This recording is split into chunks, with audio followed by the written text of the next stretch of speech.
రేయ్ విచ్చి మేడంకి చేరేరా. అలాగే సార్.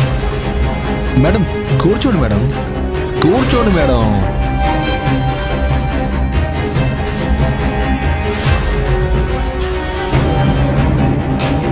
లక్ష్మి గారు తన జాబ్కి రిజైన్ చేస్తున్నారంట.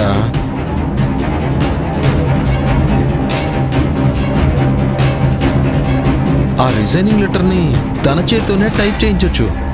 కాకపోతే ఆవిడిప్పుడున్న టెన్షన్లో ఏమైనా తప్పుగా టైప్ చేస్తే బాగుండదు కదా.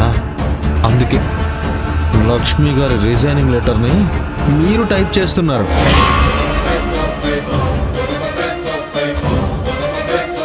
సార్, లక్ష్మి సంపాదన మీద వాళ్ళ కుటుంబం ఆధారపడి ఉంది సార్. మీ నాన్నగారు వచ్చేంత వరకైనా ప్లీజ్ ఆగండి సార్.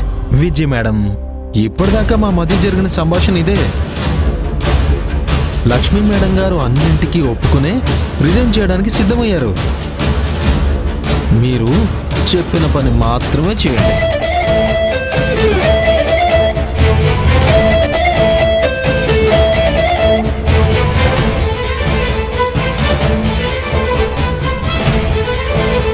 నేను చెప్పిన మ్యాటర్ని టైప్ చేయండి.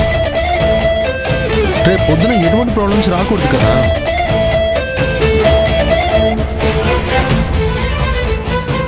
Okay sir. నాకు ఈ కంపెనీలో వర్క్ లోడ్ ఎక్కువైంది. ఇవి తట్టుకుని వర్క్ చేయలేకపోతున్నాను.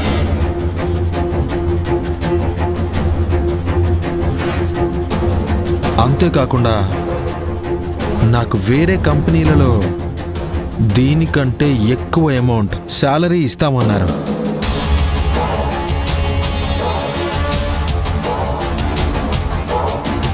దాంతోపాటు నా ఫ్యామిలీ ప్రాబ్లమ్స్ వల్ల నా అంతట నేనే రిజైన్ చేస్తున్నాను. కరెక్టే కదా లక్ష్మి మేడం?